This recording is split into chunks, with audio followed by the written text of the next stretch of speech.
जी, welcome back दोस्तों।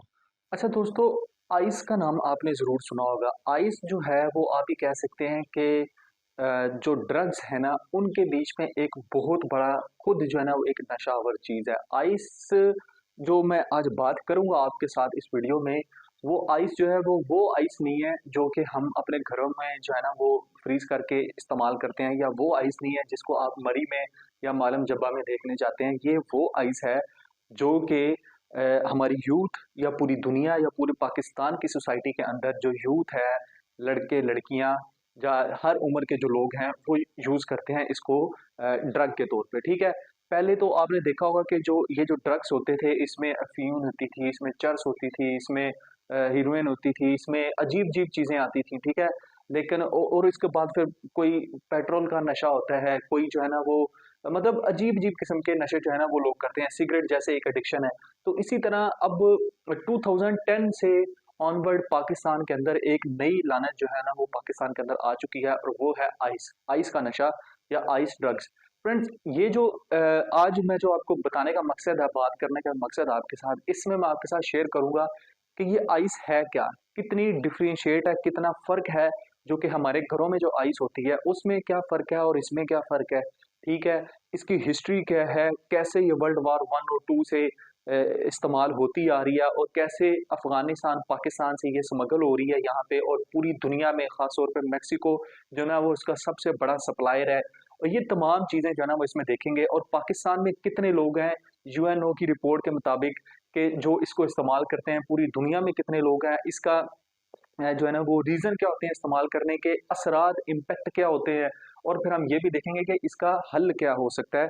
ये तमाम चीजें जो है ना वो इस पूरी वीडियो में हम कवर करने की कोशिश करेंगे। तो देखें, सबसे पहले तो मैं आपको बताऊं ये आइस है क्या।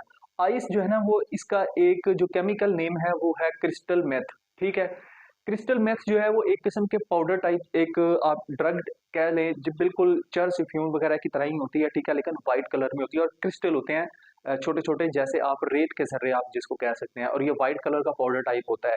ये एक्चुअल में जो एक केमिकल है, आप ये कह सकते हैं, जो कि खांसी नज़ला जुकाम और एलर्जी के में इस्तेमाल होता था, उनकी जो मेडिसिन में इस्तेमाल होता है वहां से लेके आते हैं, और इसको केमिकल प्रोसेस करके तो ये क्रिस्टल मेथ बनाए जाते हैं। ठीक है, ये क्रिस्टल मेथ सबसे पहले 1887 में एक जर्मन साइंटिस्ट था, उसने ये बनाए थे क्रिस्टल मेथ, और उसने नशे के लिए नहीं बनाए थे, उसने किसी चीज की मेडिसिन के लिए बनाए थे। ठीक है, तो स्टार्ट में जो है ना वो जो ये क्रिस्टल मेथ जो बनाए गए हैं, या ये जो दवाई बनाई की थी, ये बनाई की थी इंसान को एकदम बूस्ट करने के लिए, इंसान को चाकू चौबंद रखने के लिए, ज्यादा देर जागने के लिए। ठीक है, और बाद में इसका इस्तेमाल जो है मोटापे और वजन कम करने, इनकी जो और एलर्जी खत्म करने, इनकी जो आप कह सकते हैं कि जो मेडिसिन है, ट्रीटमेंट है, उनके बीच में भी इस्तेमाल हुआ, और फिर जो है ना वो नजला जुकाम खांसी जो है ना उनके बीच में भी इसका आप ये कह सकते हैं कि यूज हुआ।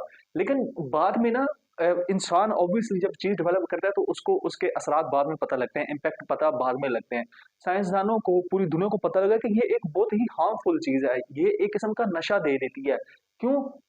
जब ये चीजें उन्होंने बनाई, ये दवाई बना ली, तो वर्ल्ड वार वन के अंदर और वर्ल्ड वार टू के अंदर 1939 से 45 जो वर्ल्ड वार लड़ी गई है उसके अंदर हुआ ये कि जर्मनी, अमेरिका, यूके, फ्रांस वगैरह, ये जो अपने पायलट्स और अपने फौजियों को ज्यादा देर जागने के लिए, उनको हशाश बिशाश रखने के लिए, उनको स्ट्रांग और पावरफुल बनाने के लिए जो है ना, और उनका माइंड शार्प बनाने के लिए ये दवा उनको देते थे। तो उससे होता देखा, ये इससे एडिक्शन लग जाती थी। जितनी देर आपने वो दवाई खाई है, आप बिल्कुल चाकू चौबंद है, आप बिल्कुल होशियार हैं, ठीक है, स्ट्रांग है, आप मेंटली तौर पे प्रिपेयर हैं, और आपको खुशी बहुत मिलती थी। तो वो जब इन्होंने देखा कि फौजी तो इस तरह हो रहे हैं, और उसके बाद जो है वो आप ये कह सकते हैं कि फौजी दोबारा से अपनी पिछली हालत में आ जाता है।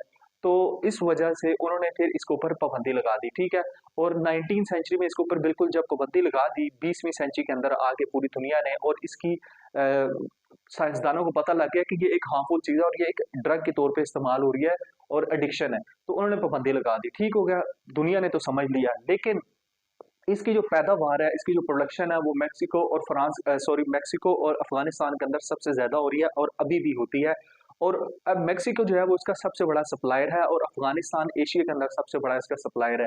अब ये मेक्सिको में जो पैदा हो रही है, प्रोडक्शन हो रही है, वो सारी की सारी लैटिन अमेरिका और ये जो नॉर्थ और साउथ अमेरिका इनमें सप्लाई होती है, और यहाँ से स्मगल होती है अफगानिस्तान के अंदर, पाकिस्तान और ये केपीके और जो इसका जो कोयटा वगैरह का एरिया है, यहाँ से आगे इंडिया, और इंडिया से आगे जितनी भी मिडिल ईस्ट और दूसरी कंट्रीज हैं, सेंट्रल एशियन कंट्रीज हैं, इनमें सप्लाई होती है, ठीक है। ये पूरी, और इसके अलावा भी अफ्रीका में भी होती है, लेकिन ये मेजर पार्ट्स हैं। पूरी दुनिया में यूएनओडीसी की जो एक रिपोर्ट है उसके मुताबिक तकरीबन 27 मिलियन लोग जो है ना वो आइस का नशा करते हैं, ठीक है। और ये जो 27 मिलियन है, इनमें से तकरीबन 70 लाख लोग पाकिस्तान में है उस रिपोर्ट के मुताबिक। ये 2021 की रिपोर्ट के मैं आपको स्टैट्स बता रहा हूँ, ठीक हो गया। तो पूरी दुनिया में इसका नशा है। अब ये नशा लोग क्यों करते हैं? इस नशे का जो बेसिक पर्पस है ना, वो सबसे पहले ये है कि मैं आपको बीबीसी की रिपोर्ट के ऊपर भी मैंने जो ऑथेंटिक स्टोरी पढ़ी, उसके ऊपर भी मैं पढ़ के आपको बता रहा हूँ कि ये स्टोरी क्या है। कि इसलिए नशा करते हैं कि आप ये कह सकते हैं जैसे सिगरेट का नशा करते हैं, तो किस लिए कहते हैं कि यार खाने के बाद हमें तलब होती है, हमें जो है ना वो पीनी होती है, तो क्यों, इससे जो है ना वो एक सुकून मिलता है, नशा बन चुका है ना। तो इसी तरह ये जो आइस है, इसका नशा भी जो है वो ये कहते हैं कि हम जब इसको यूज करते हैं तो इसके इस्तेमाल से थोड़ा बहुत हम जो है ना वो गम को भुला देते हैं और हमें खुशी मिलती है, ये सबसे बड़ा पर्पज है इसका। लेकिन ये जो खुशी है ये ज्यादा देर नहीं रहती है, ठीक है। अब ये जो आइस है, जैसे मैंने आपको बताया कहाँ से मिलती है, ये अफगानिस्तान से आती है, और पाकिस्तान के अंदर, पाकिस्तान खास तौर पे कराची के जो इंस्टीट्यूशंस हैं, यहाँ पे भरमार लगी हुई है नशे की। और यहाँ पे जो लोग हैं वो वहाँ पे नशा ये वाला इसका बाकी जो चर्स वगैरह का नशा है, इसके साथ ये आइस का नशा बेचते हैं। और इसकी जो सबसे ज्यादा मांग है पाकिस्तान के अंदर, डिमांड है, वो क्यों है? वो इसलिए कि ये सस्ती है, पूरी दुनिया में सस्ती है दो, लेकिन यहाँ पे भी बहुत ज्यादा सस्ती है, और गालबन की आपको 150-200 रुपए में मिल जाती है। और ये चर्च जो है और इसके ऊपर जो पाबंदियां लगी हैं, इनसे ज्यादा सस्ती है इसलिए, और इजीली अवेलेबल है। क्यों? क्योंकि केपी के अंदर जाएं, आपको वहां से इतनी स्मगल हुई पंजाब के अंदर आ रही है और कराची के अंदर जा रही है कि आप सोच नहीं सकते, तो ये इजीली अवेलेबल है, ठीक है। और पाकिस्तान में कराची के और पेशावर में इतने बेतहाशा लोग हैं, और यहाँ पे हर गली मोहल्ले के अंदर इसके जो है ना वो आप ये कह सकते हैं कि डीलर्स बैठे हुए हैं या स्मगलर्स बैठे हुए हैं, जो कि आपको कुछ रुपयों में जो है ना ये चीज दे देते हैं, ठीक है। पाकिस्तान के अंदर सबसे ज्यादा जो इसकी इलीगल लेबोरेटरीज है जो कि इसको प्रोसेस करके बनाती हैं, अफगानिस्तान के अंदर से इसका रॉ मटेरियल आता है। और इसका जो रॉ मटेरियल केमिकल मैंने आपको बताया वो मेथ एम्फाडिरीन है, एम्फेटामीन इसका जो है ना वो केमिकल है। एम्फेटामीन को, मेथ एम्फेटामीन जो है वो वहां से स्मगल की जाती है अफगानिस्तान से और पूरी दुनिया से, और जब पाकिस्तान आती है तो इसके अंदर इलीगल लेबोरेटरीज बनी है। फिर जो नज़ला ज़ुकाम खांसी की जो दवाई है उसमें जो मटेरियल केमिकल यूज होता है एफ्ड्रीन, वो और सीडो एफ्ड्रीन, ये जो दो केमिकल्स हैं इनके साथ मिला के जो है ना वो मेथएम्फेटीन को इसको प्रोसेस करके केमिकली, तो इलीगल तौर पे ये क्रिस्टल मेथ बनाई जाती है या आइस बनाई जाती है, और इसको पाउडर या सफेद जर्रों की जो शक्ल होती है रेत की वो दी जाती है, जिससे ये खुद एक बहुत बड़ा स्ट्रॉन्ग नशा है। अब इसके साथ जब कोई एक बंदा नशा करता है तो जरूरी नहीं है कि वो आपके साथ चर्च का या दूसरा नशा करेगा।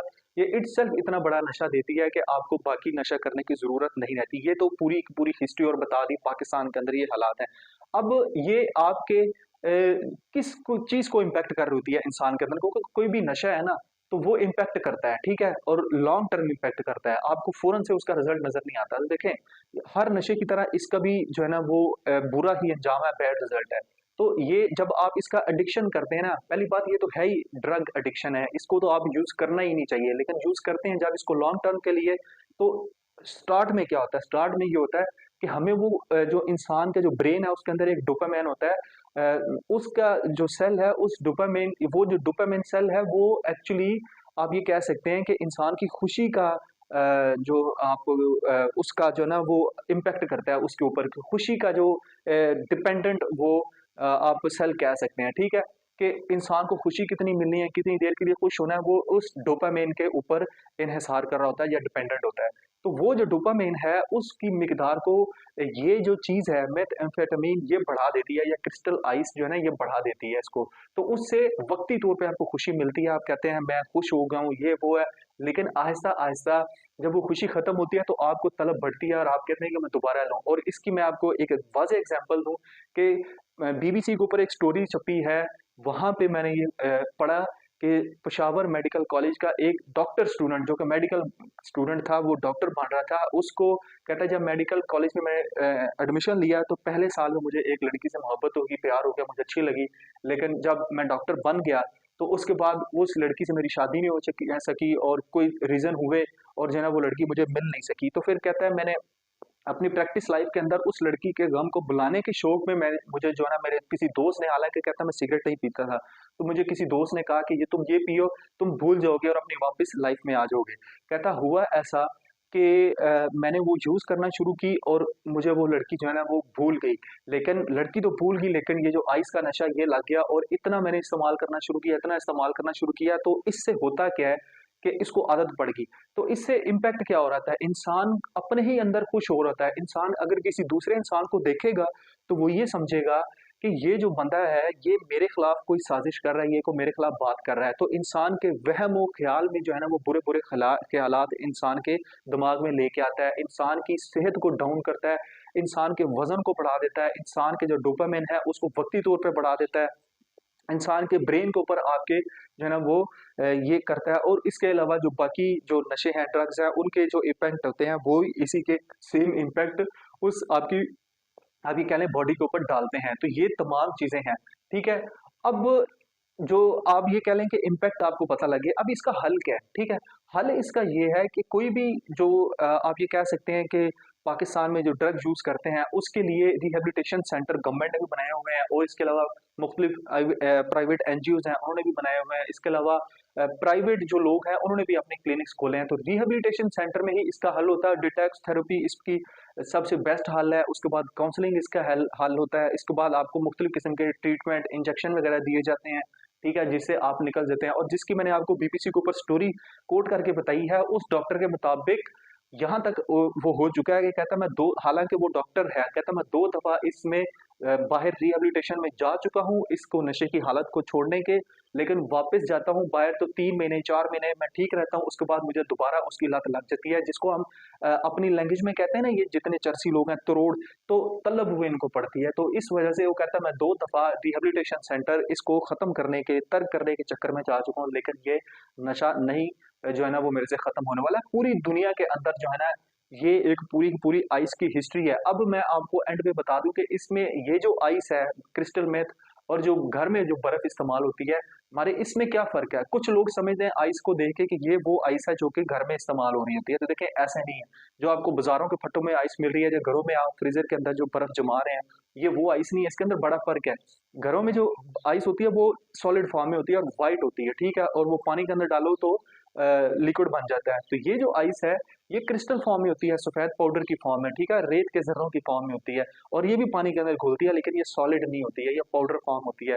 जो घरों में आइस होती है आप पानी के साथ मिला के उसको यूज करेंगे तो उसका कोई भी नुकसान नहीं होता है, या ऐसे भी आप उसको खाएंगे कोई नुकसान नहीं है। लेकिन इसको आप ऐसे ही खा लें, सूखा खा लें या पानी के साथ इस्तेमाल करेंगे, इसका नुकसान है आपके ब्रेन सिस्टम पे, आपकी जो वेन सिस्टम है दिमाग का, उसी के ऊपर असर करती है। और इंसान उस टाइम खामो ख्याल और पता नहीं कौन कौन से ख्याली पुलाव जो है ना वो इंसान उस टाइम पका रहा होता है, ऐसे नशे की हालत में वो होता है। अब ये कह लें कि जो इसको यूज कर रहा होता है उस टाइम वो इंसान जो है ना वो नया पाकिस्तान बनाने की सोच रहा होता है, या आप ये कह लें कि नया कोई साइंसदान एक किस्म का बन चुका होता है। ये तमाम चीजें जो है ना इनको यूज करने से होती है, ठीक है। ये इसकी जो सबसे ज्यादा प्रोडक्शन मैंने आपको बताई अफगानिस्तान और मैक्सिको में होती है, और अफ्रीकन कंट्रीज हैं कुछ, वहां से स्मगल होती होती पूरी दुनिया, अमेरिका, यूरोप और यहाँ पे आती है। और पूरी दुनिया में तकरीबन 27 लाख इसके कस्टमर बन चुके हैं जो कि इसको यूज करते हैं यूएन रिपोर्ट के मुताबिक। फ्रेंड्स, आप इसके बारे में क्या जानते हैं, अपनी फीडबैक लाजमी दें। पाकिस्तान के बारे में आपकी क्या रिपोर्ट है कि आप लोग जो है ना वो आपने किसी को देखा है इसका नशा करते, ड्रग इस्तेमाल करते, या कोई आपके सामने कोई ऐसी कहानी बनी हो, तो कमेंट सेक्शन में हमें जरूर फीडबैक दें। तो इंशाल्लाह किसी नेक्स्ट टॉपिक में मिलते हैं। अल्लाह।